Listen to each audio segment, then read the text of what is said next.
bakarka,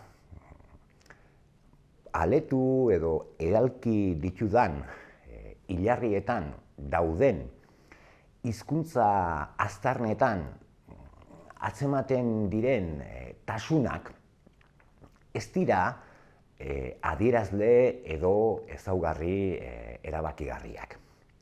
Baina, batera hartuz gero, edo batera aztertuz gero, aro aldaketaren garaian, alegia, erromatarren sasoian, Atxurri, Aragoi, Ebro eta Barbadun ibaiek zedarritzen edo mugarritzen duten lurraldean, alegia, gaur egungo Euskal Herrian, erabiltzen zen euskal hizkuntzaren berri ematen digute neurri txiki batean.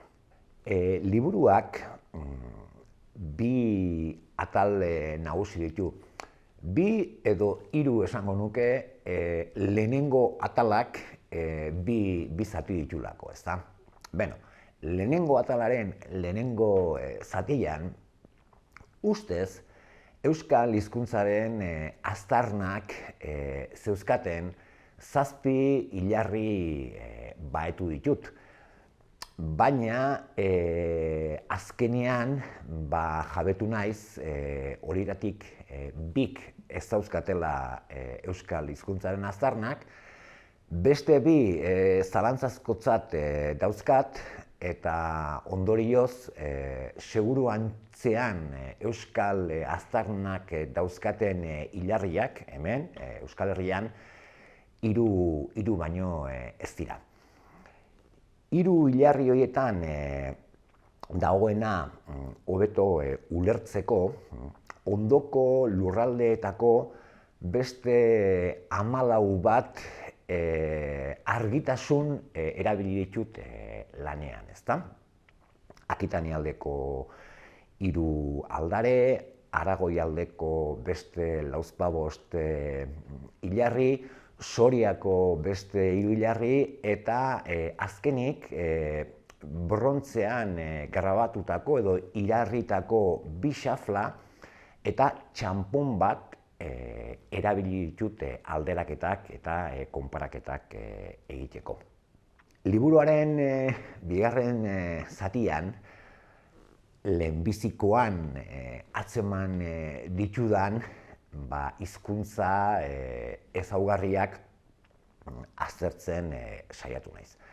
Eta horretarako, besteak beste baino, esango nuke batez ere, Koldo Mitxelenak bere garaian abiatutako eta ondoren, batez ere 1995 urtetik aurrera, Joseba Lakarrak aitzinatu edo garatutako silaba bakarreko erroaren teoria eta gramatikalizazio primarioaren eta sekundarioaren teoria erabili ditut.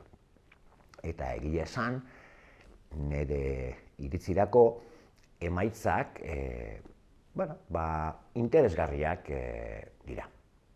Lanaren ondorioetako bat, niretzat bederik, emaitza esanguratsu bat da, jarraikortasuna dagoela Kristo aurreko lehenengo gizaldiko hizkuntza aztarnetan ikusten diren zenbait elementuren eta handik gizaldi bat edo bi gizaldi beranduago, orduko inperioaren garaian, egindako hilarri eta aldareetan atzematen diren osagaien artean.